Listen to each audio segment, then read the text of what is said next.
Leather and footwear টকে আবারও আপনাদের সকলকে ওয়েলকাম করছি। আমি সঙ্গীতা রহমান। আমাদের আজকে এই আয়োজনে কথা বলবো একজন বিশেষ মানুষের সাথে। বিশেষ বলছি এই কারণেই, কারণ ফুটওয়্যার এবং লেদার ইন্ডাস্ট্রিতে এই মানুষটি যাত্রা দীর্ঘ 25 বছরের মতো সময় ধরে।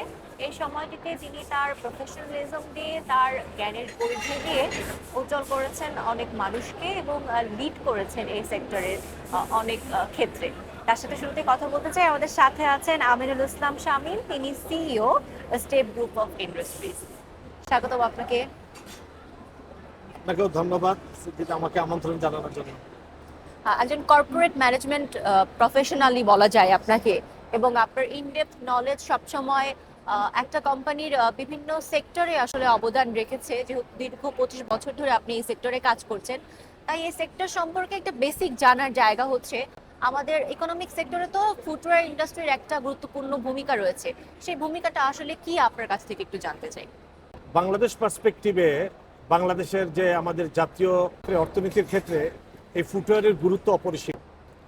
প্রথমত আমি যেই জিনিসটা এখানে ফোকাস করতে চাই যে ফুটওয়্যারটা আমাদের প্রায়োরিটিতে অনেক অনেক আমি বলবো নাম্বার ওয়ানই থাকা উচিত এই মুহূর্তে। কারণটা হচ্ছে আপনার ফুটওয়্যার সেক্টরটার, আমি একটু হিস্ট্রি বলি আপনাকে সংক্ষেপে। পৃথিবীতে ফুটওয়্যার সেক্টরে যেই সব দেশ ভালো করছে মানে একটা উৎকর্ষতা লাভ করছে, সেটা উৎপাদনে, বিপণে, যে কোনো ক্ষেত্রেই হোক ফুটওয়্যারে উৎকর্ষতা লাভ করছে, বেসিক্যালি ম্যানুফ্যাকচারিংয়ে। সেই সব দেশ পরবর্তীতে অর্থনৈতিকভাবে অনেক অনেক উন্নতি করছে। যেমন আমি আপনাকে একটা উদাহরণ দেই। আজকের থেকে 50 বছর আগে UK, Spanish, French, Holland, Russia এরা অনেক ভালো জুতা বানাইতো। আমেরিকা অনেক ভালো জুতা বানাইতো। পরবর্তীতে এইসব রাষ্ট্র অর্থনৈতিকভাবে অনেক বেশি উন্নত হয়েছে। সেম আপনি দেখেন সাউথ কোরিয়া, পরবর্তীতে সাউথ কোরিয়া, তাইওয়ান, এইসব দেশ ফুটওয়্যারে খুবই ভালো করলো। পরবর্তীতে অন্যান্য অগ্রসরমান ভ্যালুয়েডেড শিল্পে তারা নিজেদের স্থানান্তর করলো, এবং কিন্তু তারা একসময় লিড দিচ্ছে এই সেক্টরে। পরবর্তীতে আসলো চাইনিজরা। ওরা এককভাবে পৃথিবীতে যেই পরিমাণ জুতা বিভিন্ন দেশ থেকে রপ্তানি হতো তার 70% ওরা একাই করত। আজকে চায়নার অর্থনৈতিক অবস্থাটা কোথাও, তারাও ফুটওয়্যারে উৎকর্ষতা লাভ করছিল। এখন বর্তমানে যারা ভালো করতেছে ভিয়েতনাম, দেখেন তার অর্থনৈতিক উন্নতিটা কোথায়।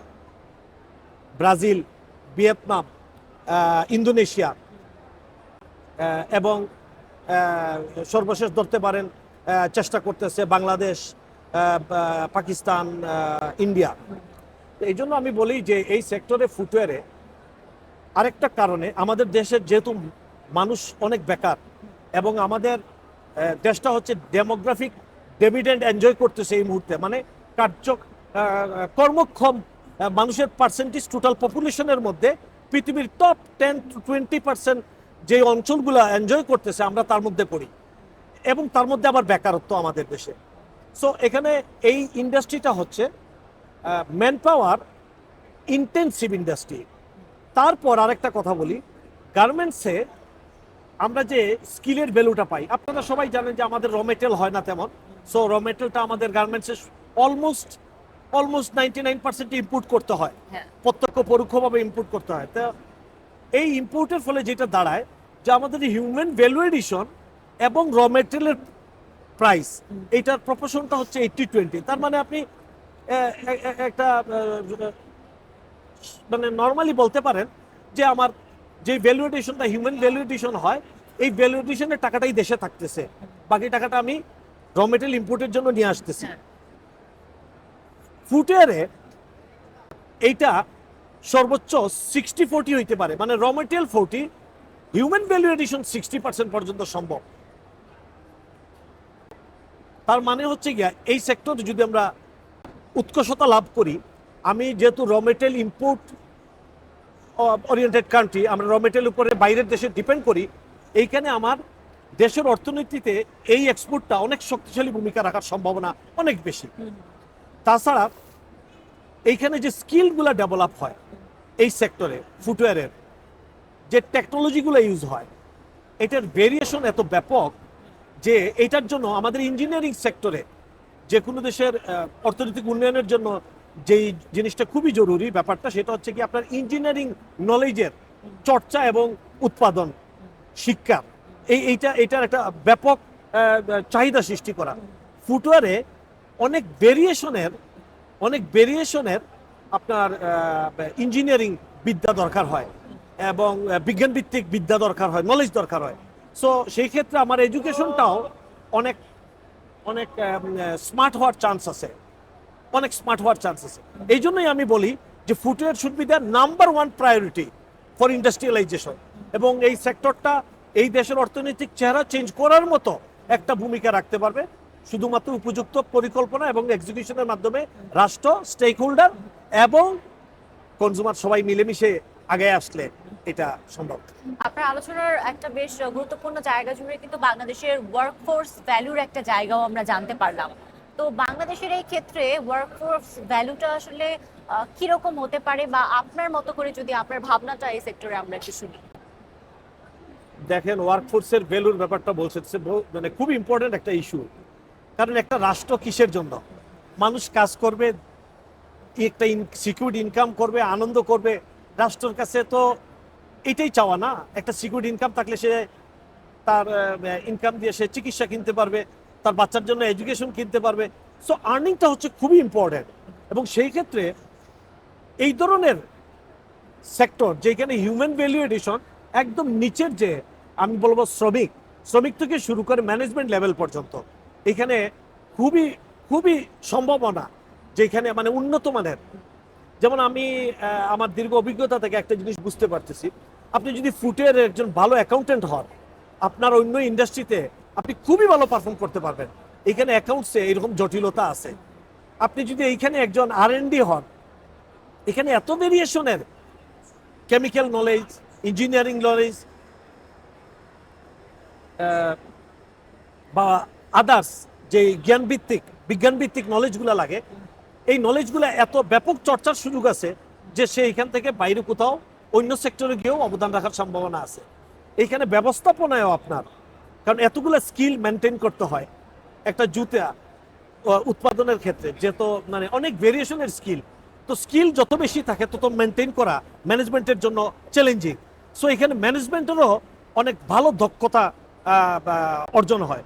সো আমি বলবো যেটা যে ভ্যালু এডিশনের ক্ষেত্রে এই সেক্টরটা বাইসা নেওয়া বা বেছে নেওয়া মানে রাষ্ট্রের জন্য, ইভেন আপনার একটা স্মার্ট শিক্ষা ব্যবস্থা, যুগোপযোগী শিক্ষা ব্যবস্থার জন্য এই সেক্টরটা, যেটা আমরা বলি হচ্ছে গিয়া যে কর্মমুখী শিক্ষা, এবং আমাদের দেশে যেই শিক্ষা ব্যবস্থাটা আছে, যেই গ্র্যাজুয়েটটা বের হচ্ছে, সব ধরনের অলমোস্ট গ্র্যাজুয়েটরা ব্যবহার করার উপযোগী ম্যানেজমেন্টে এখানে একটা সম্ভাবনা তৈরি হয় যদি ম্যানুফ্যাকচারিং থেকে শুরু করে আপনি রিটেল পর্যন্ত যান। সো আমি মনে করি এই সেক্টরটা হিউম্যান ভ্যালু এডিশনের সম্ভাবনা তৈরির ক্ষেত্রে খুবই গুরুত্বপূর্ণ এবং একটা ভালো অবদান রাখার সুযোগ রয়ে গেছে।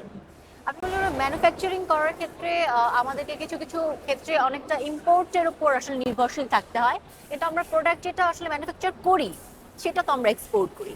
তো এক্সপোর্টের ক্ষেত্রে আমাদের ব্যারিয়ার্সগুলোর ক্ষেত্রে দেখা যায় যে বাইরের যে কম্পিটিটিভ কস্টটা আমাদের কাছে আসে, অন্যান্য কান্ট্রি যেমন চায়নার ক্ষেত্রে যদি আমরা বলি, তাদের থেকে আমাদের কস্টিংটা অনেক সময় বেশি হয়। এটার কারণ আপনার কি বলে মনে হয়? এটাও মানে বর্তমানে আমাদের জন্য খুবই চর্চিত, মানে এটা নিয়ে আমাদের অনেক অনেক রিসার্চ চলতে ম্যানেজমেন্ট লেভেলে, যে একটা বায়ার আসলো, বায়ার আসার পরে দেখা যায় যে জিজ্ঞেস করতেছে যে আমার এই জুতাটা আপনি কস্টিংটা বলেন কত পারবেন। আমি বললাম $4.5। সে প্রতি উত্তরে বলে দেখেন চায়নাতে আমি এটা $3.5 পাচ্ছি। মৌরন আপনার এইখানে শ্রমিকের যে বেতন সেটা চায়নার 6 ভাগের 1 ভাগ। চায়নাতে এভারেজ স্যালারি হচ্ছে $600 থেকে $700 এখন শ্রমিকদের, আমাদের এখানে ধরেন $100, এই প্লাস মাইনাস $100। তাইলে তো জুতাটা সস্তা না হোক, আপনি আমাকে চাইনিজ প্রাইসে তো অ্যাটলিস্ট দিবেন। সমস্যাটা অন্য জায়গায়। আমরা প্রথমেই পরিকল্পনা করি ফ্যাক্টরি বানানোর, এরপরেই চিন্তা করি লোকজন নিয়োগ করার, এরপরে চিন্তা করি যে আমি এখন জুতা বানাবো। তো আমরা শুরুতে যেটা মাথায় আসে একজন এন্টারপ্রিনারের, যে আমি জুতার ফ্যাক্টরি করব, বাট এইটাই মনে হয় আমাদের জন্য সবচেয়ে বড় ভুল। জুতার ফ্যাক্টরি করব, জুতার মধ্যে টেকনোলজি বা প্রসেস বিবেচনায় আপনি যদি কস্টিং বিবেচনা করেন, তাইলে অনেক অনেক ব্রাঞ্চ আছে এখানে। এখন আপনি জুতার ফ্যাক্টরি করলেন, সে ধরেন কোন একটা জুতা, একটা লেদার শু আপনি বানাবেন, আপনার এইটাতে 40টা স্কিল, 40টা মেশিন লাগবে। তো 40টা মেশিন, 40টা স্কিল লাগবে। আপনি এই জুতাটা বানাচ্ছেন, ঠিক আছে, একটা লেদার শু বানাচ্ছেন, আপনার 40 জনই কাজ করতেছে, 40টা মেশিনও ইনভলভ। কিন্তু এমনও জুতা আছে আপনি 10টা স্কিল, 10টা মেশিন দিয়েই জুতাটা বাইর করতে পারতেছেন। এখন আপনি যে ইনভেস্ট করলেন 40টা মেশিন এবং 40টা স্কিলের লুক অ্যারেঞ্জ করলেন, যেখানে সম্ভব 10টা স্কিল এবং 10টা মেশিন দিয়ে আপনি ওই জুতাটা বানাইলে কি এটা লাভজনক হবে? না, কারণ আপনার তো আইডেল পড়ে থাকবে 30টা মেশিন, 30টা লুক। সো এবং আপনি অন্য কিছু যে করবেন সেটাও ডিফিকাল্ট, প্ল্যানিংটা। তো আমি মনে করি এই জন্য যে কস্টিং এর জন্য আমাদের অনেক জায়গা আছে চিন্তা করার, বাট কি টাইপের জুতা করবেন ইন টার্মস অফ কস্ট, এইটা ব্যাপক গবেষণা করে এরপরে আপনাকে নির্দিষ্ট করতে হবে যে আমি আমার ফ্যাসিলিটি, মেশিনারি, স্কিল, মানে যে লোকগুলো আমি হায়ার করলাম, আমার ম্যানেজমেন্ট, আমি এর বাইরে বেরোবো না, আমি নির্দিষ্ট করে ফেলবো। তার মানে আগে জুতার সিলেকশন করতে হবে এবং কোন জুতাটা প্রোডাকশন করব তার আলোকে আমার মেশিনারিজ, আমার ফেসিলিটি, আমার স্কিল সাজাইতে হবে। তখন এক ধরনের ভালো আপনি কস্ট অ্যাডভান্টেজ পাবেন। আর দ্বিতীয়ত হচ্ছে কি আপনার সাপ্লাই চেইনটা স্মুথ করাটা, সেটার ক্ষেত্রে ভালো প্ল্যানিং, রাষ্ট্রের অনেক সাপোর্ট লাগবে। রাষ্ট্র যদি এখন আপনার চায়না থেকে শিপ চলে আসতেছে 10 দিনে, আর পোর্টে যদি সে 10 দিন নেয়, তা আমার লাভটা কি হইলো? হাজার হাজার কিলোমিটার চলে আসলো 10 দিন, পোর্টে 10 দিন, কোনো কোনো ক্ষেত্রে 1 মাসও লাগে। এইগুলো আসলে বেসিক্যালি অনেক শর্টেন করা সম্ভব, শর্ট করা সম্ভব। কাস্টম হয়রানি। হ্যাঁ হ্যাঁ, অনেক কাস্টমসে বা এটা প্ল্যান, উপযুক্ত প্ল্যানিং এর মাধ্যমে। এরপরে আপনার যেই জিনিসটা দরকার হচ্ছে আনইন্টারপ্টেড কারেন্ট সাপ্লাই। আমরা কারেন্টের জন্য গভর্নমেন্টের কাছ থেকে একটা প্রিমিয়াম প্রাইসেই বিদ্যুৎ কিনতেছি। সাথে আপনি চিন্তা করে দেখেন, প্যারালাল আমি আবার ডিপেন্ড করতে পারতেছি না, আমার ক্যাপটিভ ক্যাপাসিটি মানে জেনারেটর কিনতেছি। তো আপনি সরকারকেও আপনি প্রাইস দিলেন কারেন্টের জন্য, সে আবার ওইটা ইনভেস্ট করে বানাইলো, কিন্তু সে ইনএফিশিয়েন্ট, এই জন্য আপনি আবার প্যারালাল জেনারেটর। এটা ইনভেস্টটা, এটা পৃথিবীতে যারা সফল হয়েছে এইসব দেশে জানেও না যে একটা ইন্ডাস্ট্রি করলে জেনারেটর লাগাইতে হয়। আপনি এটা লাগাইলেন, আপনার সিকিউরিটি লাগে ফ্যাক্টরিতে 50 জন, কেন? রাষ্ট্রীয় সিকিউরিটি এনাফ না? লোকাল চাঁদাবাজি থেকে শুরু করে বিভিন্ন সমস্যা আছে, এইগুলো সামাল দেওয়া, আপনার ম্যানেজমেন্টের অনেক সময় চলে যাচ্ছে। আপনার একটা শ্রমিক কাজের আসতে সময় রাস্তায় ট্রাফিক জ্যাম, ম্যানেজমেন্টের লোক আসতে পারতেছে না, বাচ্চা লেখাপড়া নিয়ে এসে দুশ্চিন্তাগ্রস্ত। সো একটা পিসফুল মাইন্ড ম্যানেজমেন্টের এনশিওর করাটাও পার্ট অফ মানে কস্ট ইফেক্টিভ আনার জন্য। তো এটা রাষ্ট্র থেকে শুরু করে, আমি ছোট একটা জায়গা শুধু আলোচনা করলাম যে ফ্যাক্টরির ক্ষেত্রে আমি একটা এক্সাম্পল দিলাম যে আমাদের প্ল্যানিং বা আমাদের দৃষ্টিভঙ্গি চেঞ্জ করতে হবে। আমরা জুতার ফ্যাক্টরি করব না, জুতা বিগ ইস্যু, অনেক বড় সেক্টর জুতা।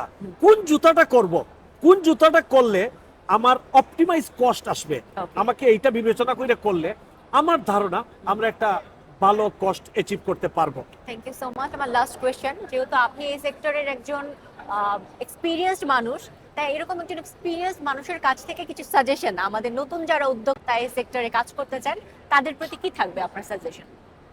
নতুন উদ্যোক্তা যারা, স্বভাবতই এটা তো বিশাল একটা মানে ব্লেসিং যদি কেউ উদ্যোক্তা হইতে চায় একটা রাষ্ট্রের জন্য, বাট আমাদের রোল মডেলের অভাব।